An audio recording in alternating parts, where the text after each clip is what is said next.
आज की परम पूज्य सिद्धांत चक्रवर्ती आचार्य भगवान गुरुदेव श्री विद्यानंद जी मुनि महाराज की श्रीमद जैन धर्म की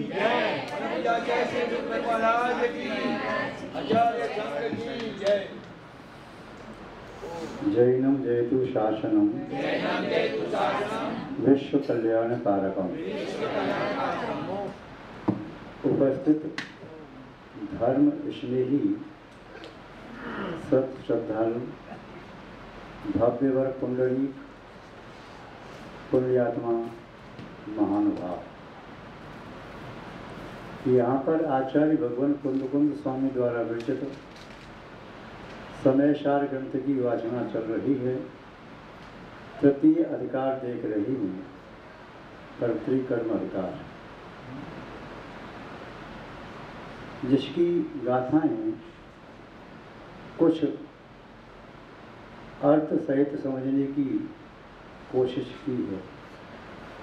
आगे की गाथाओं को और देखते हैं। आचार्य महोदय किस प्रकार आगे की गाथाओं का व्याख्यान करते हैं। जीव का कर्ता है उपादान रूप से, पुद्गल का करता है उपादान रूप से। जीव पुद्गल का करता है निमित्त रूप से और पुद्गल जीव का करता है निमित्त रूप से। एक द्रव्य दो द्रव्यों का उपादान रूप से करता नहीं हो सकता।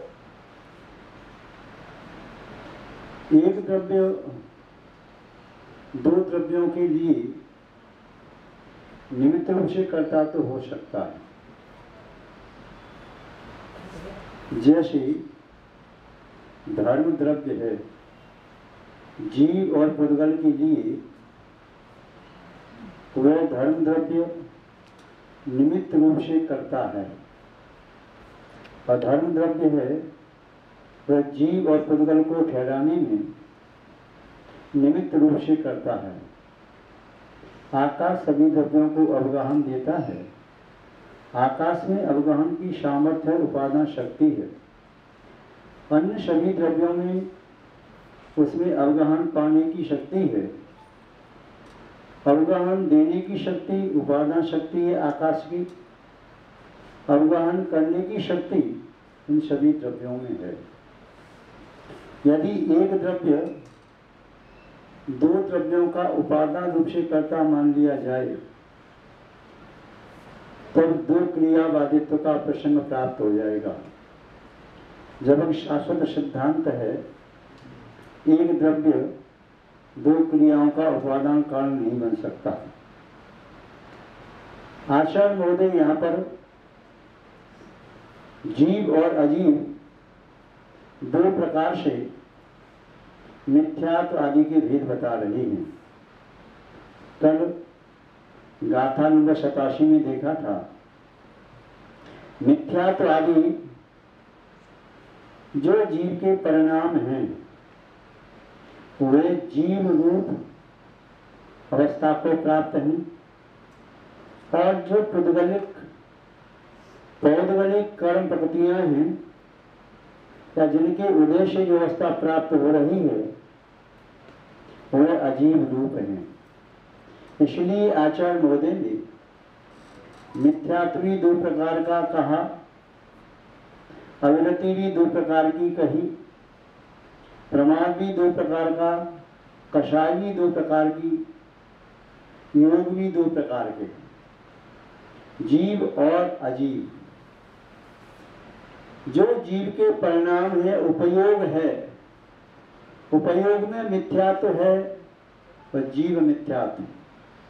उपयोग में अविरति है वह जीव अविरति। उपयोग में कषाय है तो जीव कषाय। उपयोग में प्रमाद है तो जीव प्रमाद। उपयोग में योग है तो जीव उपयोग या योग। इसी तरह से जो पुद्गल उसमें निमित्त कारण बन रहा है और मिथ्यात्व के परिणाम बनाने में वह द्रव्य अजीब मिथ्यात्व, जो कर्म प्रकृति जीव के परिणामों को अविरति रूप बना रही है, वे कर्म प्रकृति अजीव द्रव्य। जो कर्म प्रकृति जीव को प्रमादी बना रहा है वह कर्म प्रकृति दमाद। जो कर्म प्रकृति जीव के परिणामों को कषायमय बना रहा है वह कषाय द्रव्य अजीव रूप है। और जिस पुद्गल स्कंद के निमित्त से मनोवर्णाओं से द्रव्य मन बना और नो कर्म वर्णाओं से नो कर्म बना, भाषा वर्णा से वचन बोलने की यह शक्ति सामर्थ्य इसके निमित्त से प्राप्त हुई। जीव में रचना इंद्रिय है, वचन बल है, उसकी ये शक्ति उपादान शक्ति है। किंतु ये जो वर्णा है भाषा वर्णा ये नहीं होती तो ये रचना इंद्रिय से शब्द कैसे निकलते। अतः जो वर्गणाएं हैं वे वर्गणाएं अजीब रूप हैं। इस विषय को देखा शुद्ध निश्चय की अपेक्षा से जीव शुद्ध होते हुए भी अशुद्ध निश्चय की अपेक्षा से जीव अशुद्ध है। शुद्ध निश्चय की अपेक्षा से देखा जाए तो जीव में अन्य किसी द्रव्य का प्रवेश नहीं, किंतु अशुद्ध निश्चय व व्यवहार से देखा जाए तो जीव में अशुद्धि भी संभव है और अशुद्धि से तो जीव भी जीव ही कहलाता है। पुद्गल भी विकारी अवस्था को प्राप्त होता है। जो चार द्रव्य हैं वे कभी विकारी अवस्था को प्राप्त नहीं होते। धर्म द्रव्य, अधर्म द्रव्य, आकाश द्रव्य और काल द्रव्य। किंतु जीव और पुद्गल दोनों विकारी अवस्था को प्राप्त होते हैं। विशेषता ये है जीव एक बार शुद्ध अवस्था को प्राप्त हो जाए तो पुनः कभी अशुद्ध नहीं होता, किंतु पुद्गल ये अनंत बार भी शुद्ध हो जाए फिर भी इसकी अशुद्ध होने की शक्ति नष्ट नहीं होती। यह पुनः पुनः शुद्ध भी होता है अशुद्ध भी होता है। महानुभाव, दर्पण सामने रखा हुआ है, दर्पण की उपादान शक्ति कोई नष्ट नहीं हुई, उसमें पदार्थों को झलकाने का सामर्थ्य है। उस दर्पण के सामने यदि अग्नि जल रही है तो दर्पण जलती हुई अग्नि को दिखा रहा है, किंतु उस दर्पण में अग्नि का ताप नहीं, दर्पण में अग्नि की लालिमा नहीं। यदि उस दर्पण में सामने पर्वत है वह झलक रहा है तो दर्पण में पर्वत नहीं आ गया। यदि हरित स्थान है, कोई मैदान है, प्रांगण है, वह दर्पण में झलक रहा है तो दर्पण वह हरा नहीं हो गया। यदि सामने कोई मयूर खड़ा हुआ है तो दर्पण में मयूर ज्यों का त्यों दिखाई दे रहा है, उसका वर्ण किंचित भी अलग दिखाई नहीं दे रहा। या शुक है, उसका वर्ण ज्यों का त्यों दिखाई दे रहा है। या हंस है या काक है, कोयल है या बगुला है, उसका ज्यों की त्यों उसमें दर्पण में दिखाई दे रहा है। कहीं ऐसा नहीं है कि उसका वर्ण ज़्यादा डार्क हो यहाँ पर वहाँ लाइट हो, नहीं, जो है वही दिखाई देगा। किंतु इसके बावजूद भी दर्पण दर्पण है, दर्पण में कोई अंतर नहीं आया। यदि दर्पण ने बर्फ को दिखाया तो कोई अंतर नहीं आया, दर्पण ने अग्नि को दिखाया तो कोई अंतर नहीं आया, दर्पण में धूल मिट्टी दिख रही है तब भी दर्पण मलिन नहीं हो रहा, और दर्पण में बारिश होती दिखाई दे रही है तब भी दर्पण गीला नहीं हो रहा। जिस प्रकार दर्पण में झलकाने की उपादान शक्ति है किंतु पुद्गल में झलकने की शक्ति है। पुद्गल के अतिरिक्त दर्पण में अन्य द्रव्य नहीं झलक सकते। न तो उस दर्पण में शुद्ध चेतना झलकती है, न उस दर्पण में आकाश द्रव्य झलकता है, न काल द्रव्य झलकता है, न धर्म द्रव्य न अधर्म द्रव्य। आप कहेंगे महाराज जी दर्पण में आकाश तो दिखाई देता है, जो दिखाई दे रहा है वह आकाश नहीं, जो आकाश है दिखाई देता नहीं। आकाश मंडल में पौद्गलिक परमाणु भरे पड़े वही आपको दिखाई देते हैं। कहते हैं नीला आकाश, धवल आकाश, श्याम आकाश, या कभी लाल पीला जैसा दिखाई देता है, तो ये आकाश नहीं है, क्योंकि आकाश में तो कोई वर्ण होता ही नहीं। जिसमें वर्ण है वह पुद्गल है। तो महानुभाव, मयूर के दर्पण में झलकने से वह दर्पण मयूर में नहीं हुआ। मयूर मयूर में है, दर्पण दर्पण में है। जिस प्रकार वृक्ष की छाया पृथ्वी पर पड़ती है, वृक्ष में यह सामर्थ्य है कि अपनी छाया प्रकट कर सके, और पृथ्वी में ये सामर्थ्य है उस पर छाया पड़ सके। दोनों ही पुद्गल हैं, लेकिन दोनों का स्वभाव अलग अलग है। जहाँ छाया संभव है वहीं छाया पड़ सकती है। यदि दोनों तरफ से प्रकाश हो रहा हो तो उसकी परछाई नहीं पड़ेगी।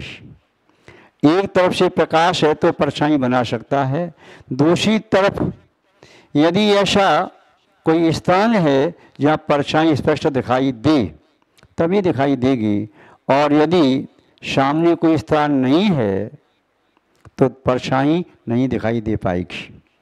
यदि उसकी परछाई आकाश में जा रही हो, नीचे कोई भूमि न हो, या उसकी परछाई उस पदार्थ पर जा रही है जो अपने आप में बहुत प्रकाश पुंज है, तो परछाई दिखाई नहीं देगी।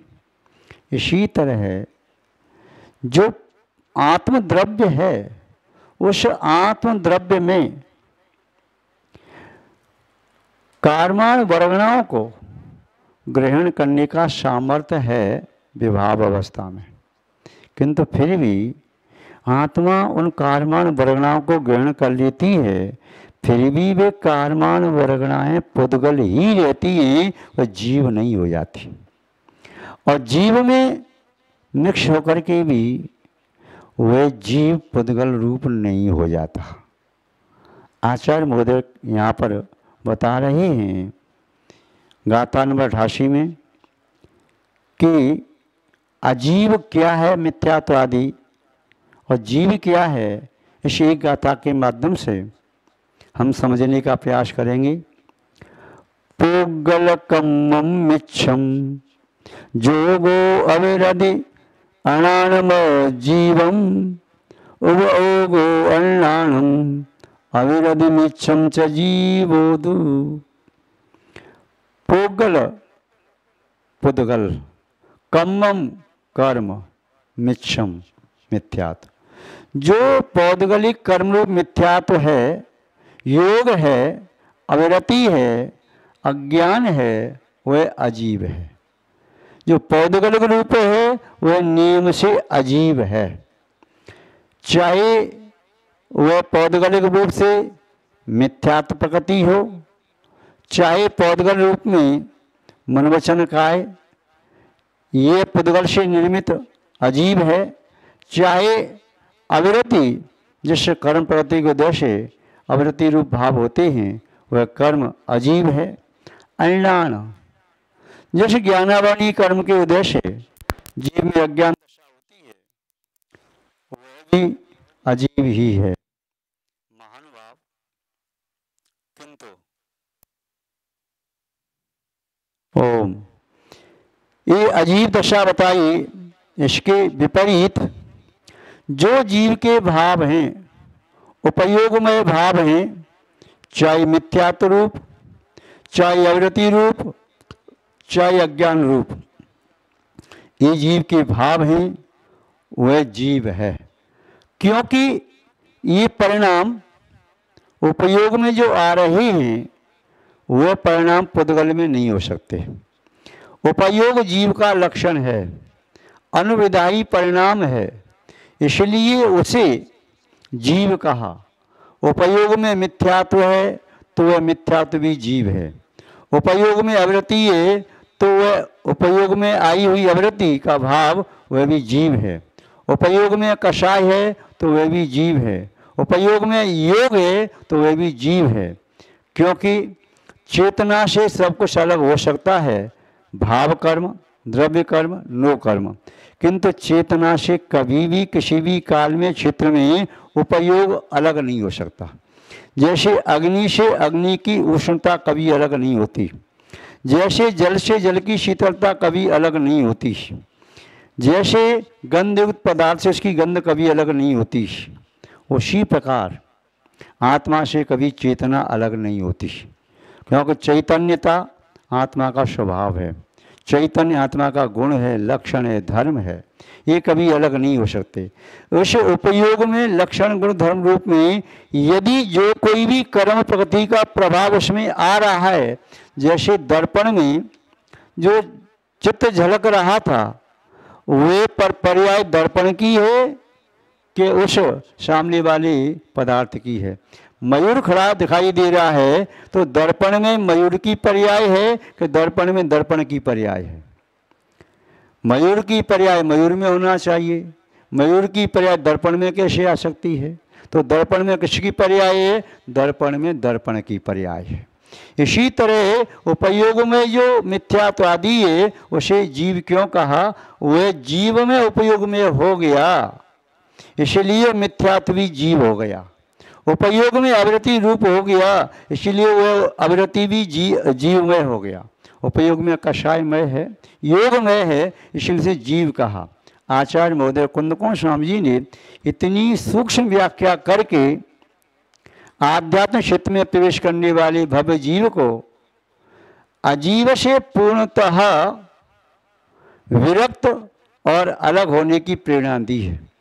क्यों किंचित भी अजीव आत्मा के साथ लगा रहेगा, एक परमाणु भी लगा रहेगा, तब तक यह जीव आत्मा के समग्र वैभव को प्राप्त न कर सकेगा, तब तक ये जीव परम शुद्ध दशा को, सिद्धत्व को प्राप्त न कर सकेगा। इसलिए आचार्य महोदय ने जीव और अजीव के भेद से मिथ्यात्व आदि के अलग अलग भेद किए हैं और उन्हें यहाँ पर अत्यंत सरल भाषा में समझाने का संदर्भ प्रसाद किया है। हमने संक्षेप में वह जीव और अजीव के बारे में 88 नंबर की गाथा से जाना। 89 नंबर की गाथा में भी आचार्य महोदय उसी बात की और पुष्टि कर रही हैं। क्या कह रही हैं? उवोग शरणाई परिणामातीर्ण मोजो तस् मिच्छत्तम अण्णानम अविरध भावो यणादब्बो। उवोग शरणाई, ये उपयोग जीव के साथ अनादिकाल से लगा है, अनंत काल तक रहेगा।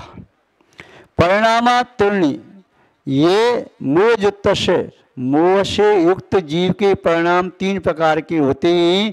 वह उपयोग जो अनादिकाल से, तो अनादिकाल से परिणाम भी 3 प्रकार के रहे। कौन कौन से? मिथ्यात्म, अज्ञानम, आवृत्ति भावो। मिथ्यात्व, अज्ञान और आवृत्ति भाव रूप ये जीव के भाव हैं। कर्म के उदय से जीव के भाव बने, वह कर्म पुद्गल है, अजीव है, किंतु भाव तो जीव के बने। तो जीव क्या है? जीव के भाव बने तो जीव तो जीव है, और भाव जीव के बने तो भाव क्या है? भाव ही जीव है। कैसे? उदाहरण से समझने की कोशिश करें, हम भी समझाने का प्रयास करते हैं। किसी जलाशय में, पात्र में कहीं भी जल भरा हुआ है, जल में हवा के प्रबल वेग से लहर तरंग उठ रही है। वह तरंग जो उठ रही है वह तरंग क्या है? हवा है कि जल? आप कहेंगे तरंग है, वह जल की तो तरंग है, जल की लहर है, हवा निमित्त बनी है। ऐसे ही कर्म जो हैं, द्रव्य कर्म का उदय आया, वह द्रव्य कर्म तो निमित्त है, किंतु भाव जीव के बने। जैसे जल तरंग रूप हो गया, लहर रूप हो गया, तो जली तो हुआ है। ऐसे ही आत्मा का उपयोग मिथ्यात्व रूप हुआ, अज्ञान रूप हुआ, आवृत्ति रूप हुआ, वह जीवी तो हुआ है। तो इसलिए मिथ्यात्व, आवृत्ति और अज्ञान को जीव रूप कह दिया। और आचार्य महोदय कह रहे हैं जीव इस रूप होने का सामर्थ्य रखता है। जीव में, संसारी जीव में मिथ्यात्व, अवृत्ति, कषाय आदि रूप अज्ञान रूप परिणत होने की उपादान शक्ति है। यदि उपादान शक्ति नहीं होती तो ये जीव वह मिथ्यात्व जीव, अज्ञान जीव और अवृत्त जीव नहीं कहा। जैसे अभव्य जीव में सम्यक रूप परिणाम प्रकट करने की सामर्थ्य नहीं है, सम्यक ज्ञान रूप परिणाम प्रकट करने की सामर्थ्य नहीं है, संयम रूप परिणाम प्रकट करने की सामर्थ्य नहीं है, उसमें उपादान शक्ति ही नहीं है। अब उस अभव्य जीव को चाहे भले ही कितना भी निमित्त मिल जाए, जिनवाणी का या किसी दिगंबर संत का मिल जाए, या वह कहीं केवली की गंधकुटी के समीप व तीर्थंकर के संवत्सरण के समीप भी पहुंच जाए, तब भी उस अभव्य में उस निमित्त से कोई प्रभाव नहीं पड़ेगा। उस आत्मा में उपादान शक्ति नहीं है सम्यक्त्व आदि परिणत करने की। निमित्त उन्हीं निमित्तों से भव्य जीव के अंदर सम्यक्त्व रूप परिणाम हो सकते हैं, होते हैं, ज्ञान रूप परिणाम हो सकते हैं, होते हैं, और संयम रूप परिणाम हो सकते हैं, होते हैं, और अयोग के लिए अवस्था की प्राप्ति हो सकती है, होती है। धर्म ध्यान सुख ध्यान को प्राप्त करने की सामर्थ्य है, ऐसी अवस्था प्राप्त हो सकती है, होती है।